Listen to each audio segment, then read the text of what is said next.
Alright, where are we at? Looks like. Oops, hit that son of a gun right there. Alright. Chapter 36 Typhon.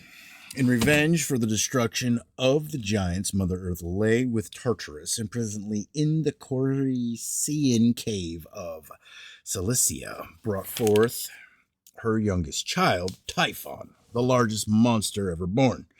From the thighs downward he was nothing but coiled serpents, and his arms, which, when he spread them out, reached 100 leagues in either direction, and countless serpents' heads instead of hands. His brutish ass head touched the stars. His vast wings darkened the sun. Fire flashed from his eyes, and flaming rocks hurtled from his mouth. When he came rushing towards Olympus, the gods fled in terror to Egypt, where they disguised themselves as animals. Zeus becoming a ram, Apollo a crow, Dionysus a goat, Hera a white cow, Artemis a cat, Aphrodite a fish, Ares a boar, Hermes an ibis, and so on. B. Athene alone stood her ground and taunted Zeus with cowardice until, resuming his true form, he let fly a thunderbolt at Typhon, and followed this up with a sweep of the same flint sickle that had served to castrate his grandfather Uranus.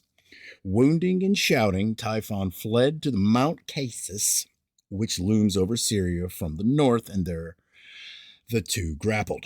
Typhon twined his myriad coils around Zeus, disarmed him of his sickle, and after severing the sinews of his hands and feet with it, dragged him into the Corycian cave.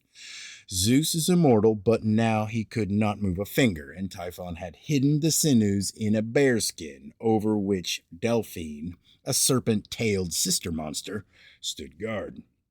C.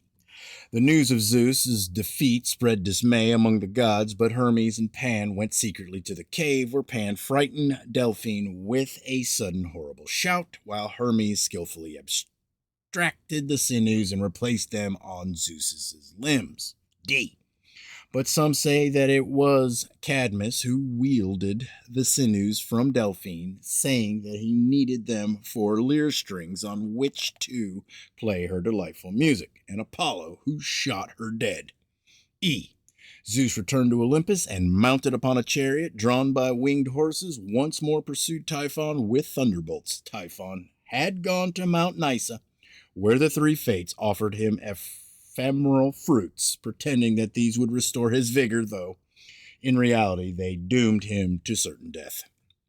He reached Mount Haemus in Thrace, and picking up whole mountains, hurled them at Zeus, who interposed his thunderbolts so that they rebounded on the monster, wounding him frightfully.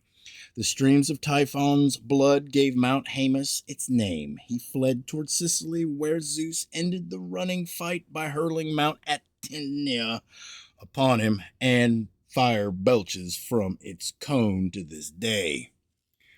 I'm going to do the footers tomorrow.